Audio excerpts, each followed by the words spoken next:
All right, good morning. How's everybody doing today? My name is Tim. I'm one of the pastors here at Westlight. We're glad that you can join us here today. And we are wrapping up our series entitled Walking the Labyrinth Together.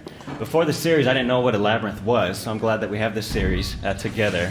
I was homeschooled, so my knowledge is a little limited to what my mom knows, and she didn't know what a labyrinth was. So I'm glad that we can go through this series and educate myself.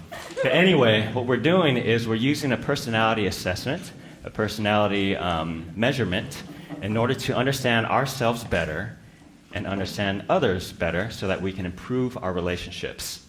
And the specific personality assessment measure that we're using is called the DISC, and it stands for D-I-S-C. So here's a quick review of the 4 different categories, okay? Most of you, I think, have taken it already. If you haven't taken it already, please do so. It's on the e-bulletin. It's only 24 questions, so it's really quick, and we really encourage you to do so. Okay, so at the top, it's supposed to say dominant, but it's cut off by the screen. And the brief description is people with dominant personalities like to get things done. They're fast-paced, they're results-oriented, okay? In contrast, we have the influencer personalities. They like to get recognition, and they're very outgoing, they're very enthusiastic. And then we have the steadiness personality, which is bottom left. They like to get along, they're all about relationships. And finally, we have the 4th one, which is conscientiousness, and they're highly structured, they're highly logical, and they like to get things right. Okay, so I wanted to further elucidate or understand these different categories by looking at pop culture and different characters from pop culture. So the first one I want to look at is the sitcom known as Friends. Okay, so we have Rachel, what's that guy's name? Ross, Monica, thank you, and Joey. Thank you, I got the last one. And I asked Paul Tamura to help me out with this. Now, Paul, how long have you known Friends for, or how long have you watched Friends for?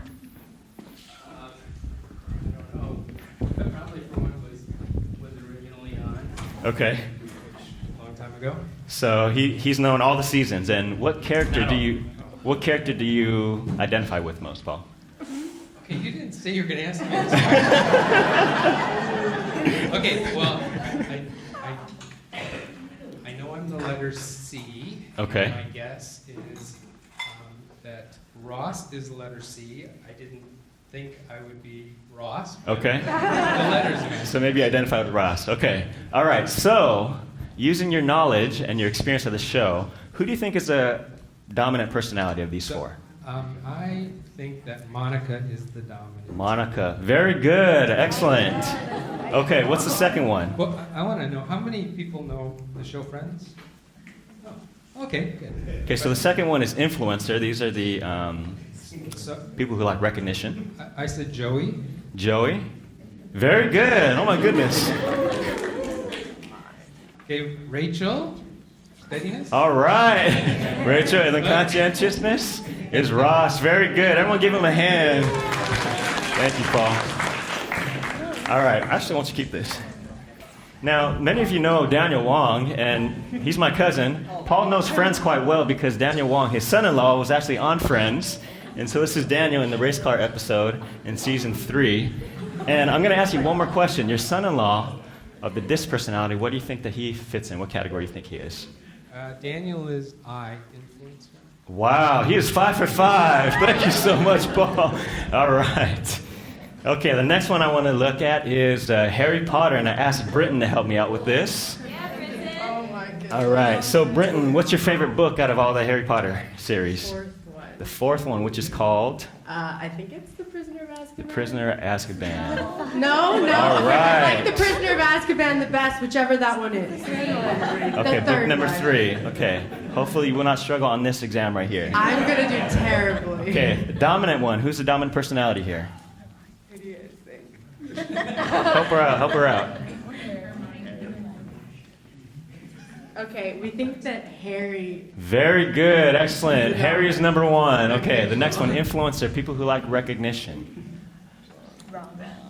So we think this one's Ron. Why are you using the pronoun we? Because we as a community and in this row.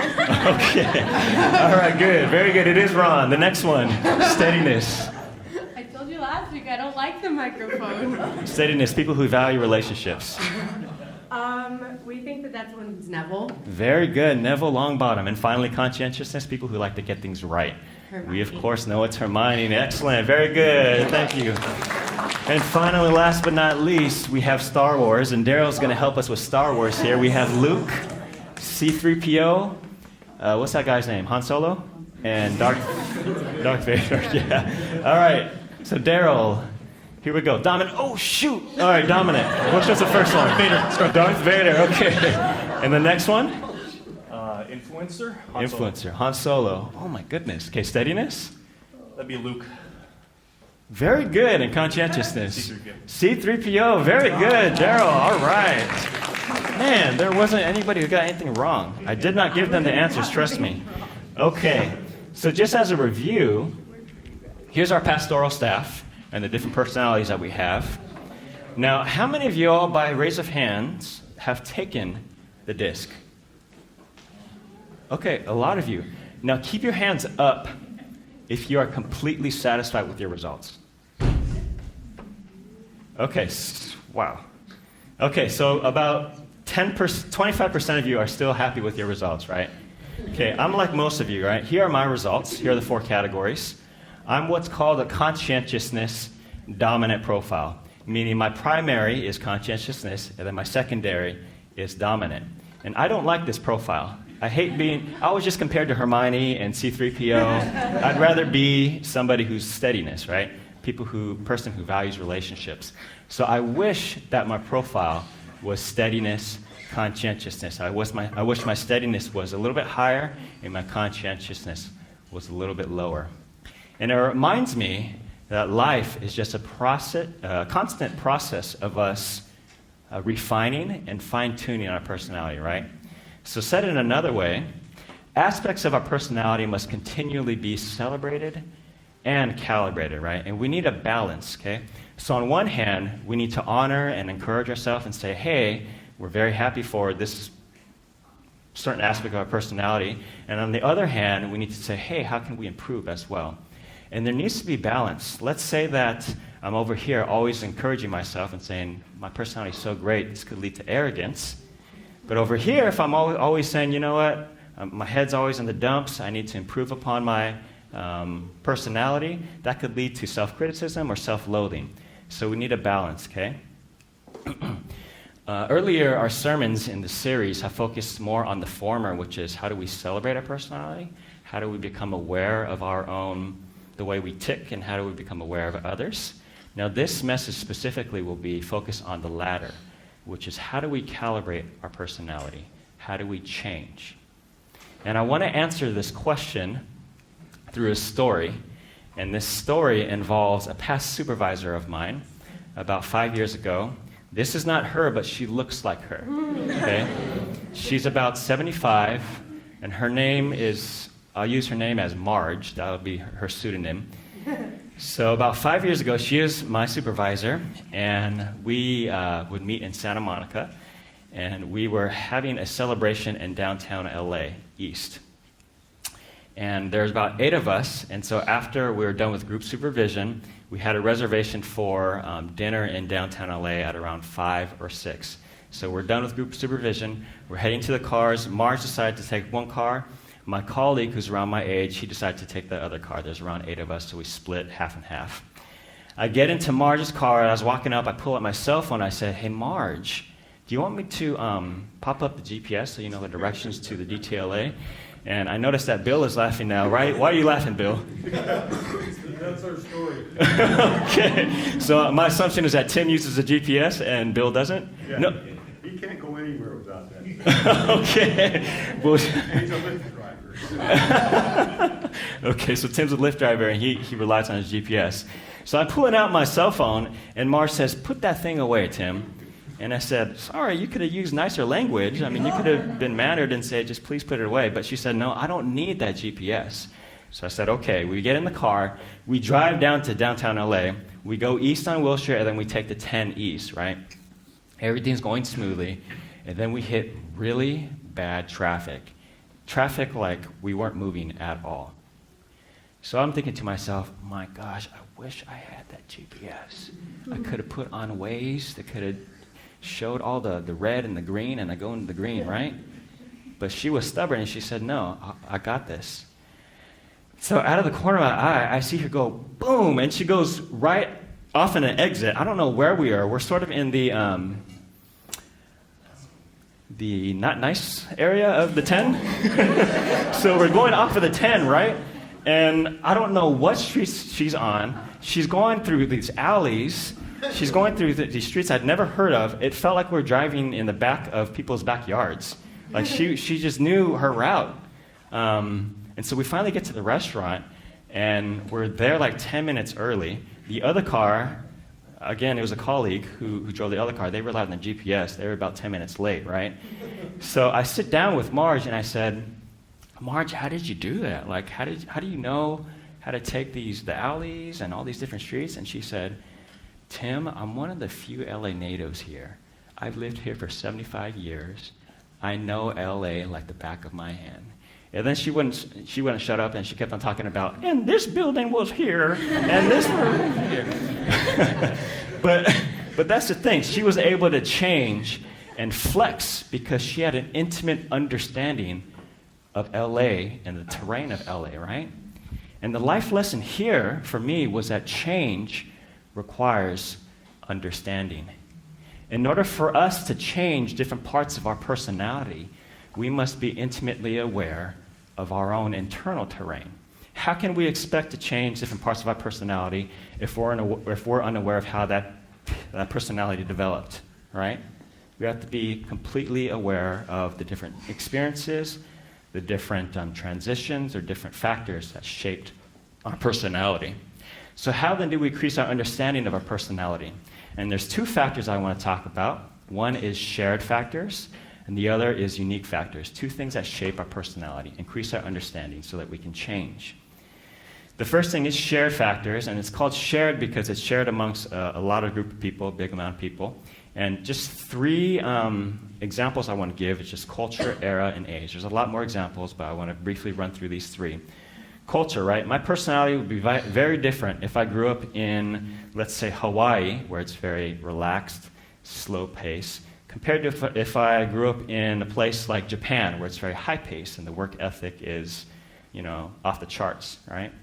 Different eras. So if I grew up in an era where, for example, the Great Depression, if I grew up in the Great Depression, that would shape my personality very differently than if I grew up currently in our current day of age, which is high information, a digital age.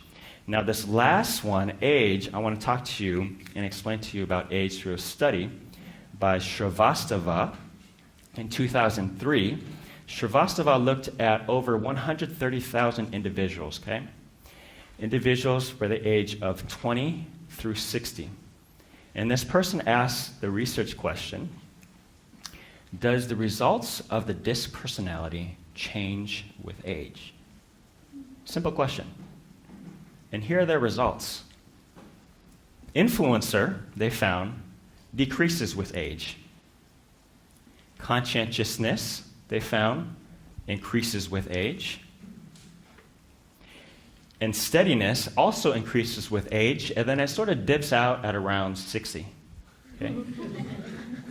Now, in their discussion section, their conclusion was, this makes intuitive sense, right? Influencers, again, these are people who want recognition, they desire recognition. That need sort of dies down when you age, right? Conscientiousness, which is, again, the need to get things right. They argued that around 30 or so, that increases because people typically are really involved in their career. And you have to be on top of it, you gotta be on time, you gotta get things right. Steadiness, they argued, also increase with age at around 20 or 30 because that's when people typically start a family. And so there's a shift or focus on relationships. This is a fascinating study to me. Just the factor of age changes our personality. Now, we talked about shared factors. I want to talk about unique factors now. These are unique to us as individuals, okay? And again, there are so many different unique factors out there. But let me just talk about three here. So family system, right? My personality would be very different if, by birth order, I'm the youngest of 3. If I were the oldest, I would probably be very different in terms of how I'm shaped.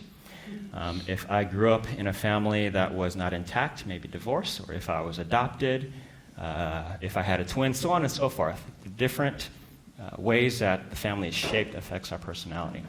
You can talk about friends, right? The different friends I hang out with. If I were to hang out with jocks compared to the nerds, my personality would be very different. Significant life events, right? Some people grow up in when they age, they sort of move around from house to house. That affects your personality. And maybe as you age, you realize that it's hard for you to connect and maintain long-lasting friendships. Or maybe some of you have lost a parent. There's a death of a friend, death of a colleague, so on and so forth. Or maybe there is an instance of trauma that really affected your personality. Now, we talked about shared factors and unique factors, and I don't want to talk about these two things from a distance. I want to share with you an area of my life where I've been trying to calibrate or change, and I want to share with you some of my understanding around it. So as many of you just saw on the screen, I'm highly conscientious in terms of the personality. I like to get things right. I'm very analytical. I like to be prepared. I like to be punctual, okay? And most of the time, this is good, but sometimes this can get in the way of my friendships with others and my relationships. Who wants to be a friend with C-3PO, right? You're just very serious, and you want to be a little bit more loose and flexible, okay? So through many years of my own personal therapy, through many years of talking with Megan and processing through it, I've noticed that one thing really stands out to me in terms of what developed this personality trait. And it was actually my experience at UCLA. I see that there's a lot of UCLA students here. I had graduated, let's not go there. And I went to UCLA, and I was a transfer, so I was only there for 2 years, okay? And I loved my experience there. But what made my experience at UCLA so unique was that my dad was also faculty at UCLA while I was there. So my dad, he gave me 2 choices. He said, Tim, one is you can live on campus. He lives in Culver City, or I grew up in Culver City. You can live on campus, but you have to pay for your own room and board. You have to pay for your own apartment. Or you can continue living at home, but you carpool with me to work or to school every day. So like an idiot, I chose the latter, okay? So I carpool with my dad for every single day of my college experience. Do any of you here do that right now? None. Okay. This is my experience, okay? And, you know, I know my dad, and before college, he had a routine of just coming home. Sometimes he would cook. If my mom cooked, then he would clean. And then he would just watch TV, and he would just relax. He was a very lighthearted individual, man of few words, and he would just come home very relaxed. But I encountered my father in a very different way at UCLA. So the first 2 weeks, I remember just being in shell shock, not because of my classes at UCLA, but because of being with my father. Every morning, even if my class was at 11 or 1, we would wake up at 7. We would wake up at 6:10 so we can leave at 7:10. He needed to get to work at 8. And this is not an over-exaggeration. Out of my 2 years there, he was never late. 7:10 right on the dot, okay? We would drive together, and I would drop him off, and then I would park in 100 Medical Plaza. And back then, raise your hand if you know the Toyota Sienna, the car. Continue to raise your hands if you know the predecessor. It's called the Previa. My dad had the Previa. And we would drive in this thing. This is the car that we had. We would drive in this thing every morning. This is why I wasn't able to date in college. Because every morning, I drove this thing and dropped off my dad. My head would be down, and I'm like, oh my gosh, thank God it's so early in the morning. Probably my classmates are probably not here. And I would drop my dad off. And to make matters worse, one year, the back of the window was smashed. And so my dad's Chinese. And so the way to fix it, he puts a black trash can bag over it. So I'm driving up to campus, and it's going, the back of the window just going back and forth, and I had no chance. No chance at the student. But besides this, I would drop him off, and my dad was just so serious. He knew exactly what to do, where to be. People really respected him at work. He was the prior dean at the dental school, and so people were like opening doors to him. I'm like, are you opening doors to my dad? That's a little bit odd. He runs a practice, and then he also teaches. And so we're talking one day, I was like, hey, Dad, how do you do it? How do you see so many patients? And he says, when you have 25 patients a day, you learn to manage the clock. And manage the clock he did, because every day I would meet my dad in a dental school at 5:30. We would always leave the same exact time. Sometimes we'd leave earlier, but we'd never leave late. He was just very precise. And what I learned from this experience was that in order for me to be successful like my father in life, I gotta be on my game. I gotta be right. I gotta be on time. I gotta be serious. I gotta be very accurate. Now, there's also a character in the Bible who I want to talk about whose personality was in need of calibration. And this person's name was Thomas. Okay? And Thomas he comes into the narrative in John 20. And before we read this passage, I want to talk to you about some context here. So before this passage, Jesus just passed away, just died on the cross.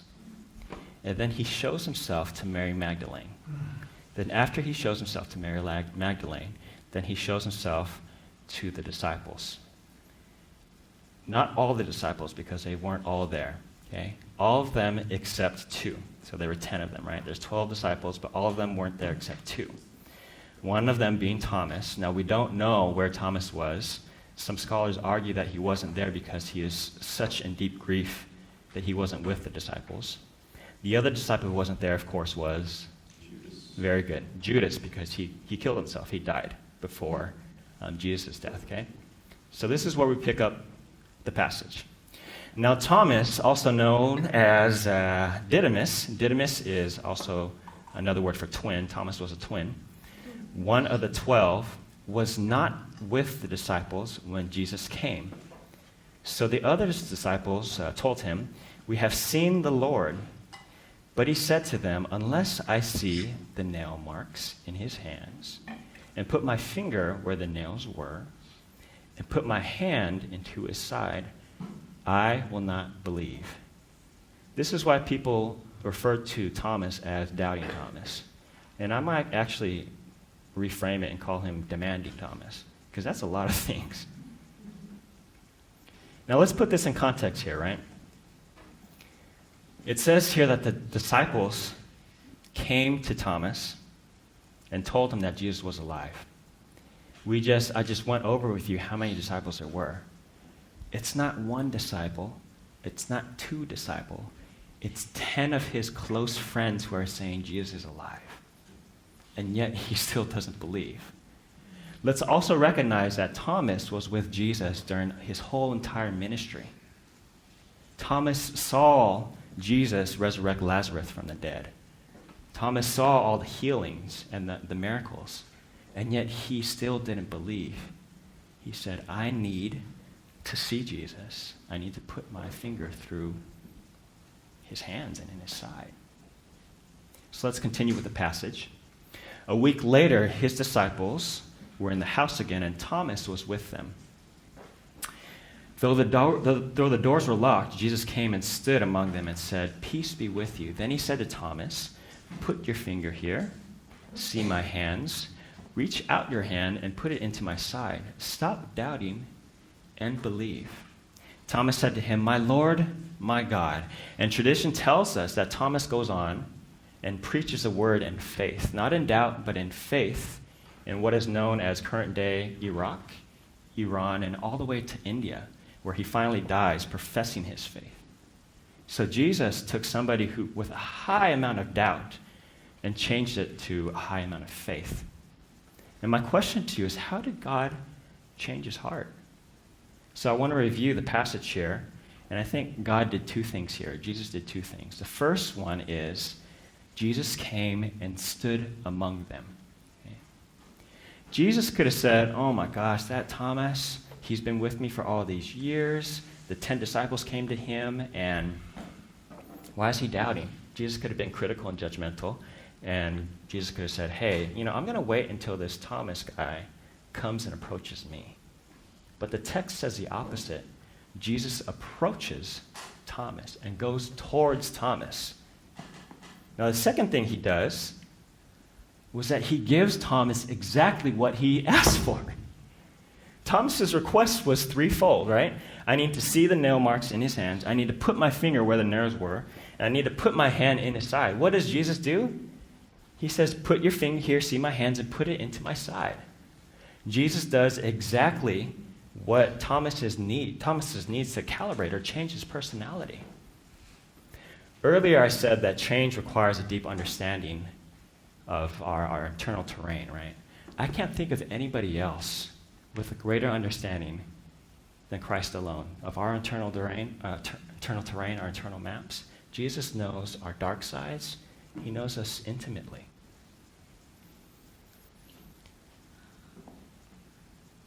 I shared how one area of my life that I'm trying to calibrate is being too serious, too analytical.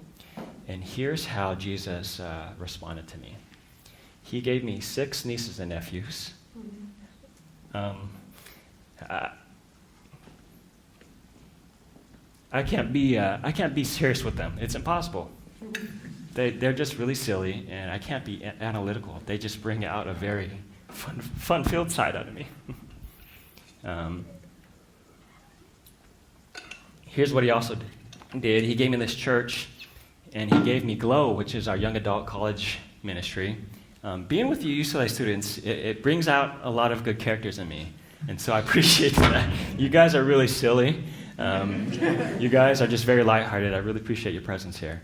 Every week, even the young adults, Mitchell and Cam, I don't know if you see, they hug me. They give me a big hug every week, a huge, big bear hug. And that's something that I still haven't gotten used to. But it lightens me up. It makes me feel loose, right? This is the way God shows up with me, how he calibrates my heart. The neat thing about God is that he tailors his interventions towards us, right? He's not going to show up in ways that he needs for me, to Kelvin, or to Elaine, or to Sharon, anybody like that. He's going to change it up. He knows exactly what he needs in order to transform our aspects of our personality. So my question to you today is, what area or what aspect of your personality needs calibration? What area or aspect of personality needs transformation? Some of you may have doubt, maybe a lack of faith, like Thomas. Some of you may be like me. You might be overly analytical. Some of you may be a little bit too passive. Some of you may have a propensity towards being envious or jealous, whatever it is. I'm here to say that God knows exactly what you need. And he's offering a chance for you to increase your awareness of this part of yourself and to experience transformation. We're going to transition into a time where there are going to be 2 stations here at the end of the aisle set up. And there's going to be pieces of paper, pens, and 2 jars.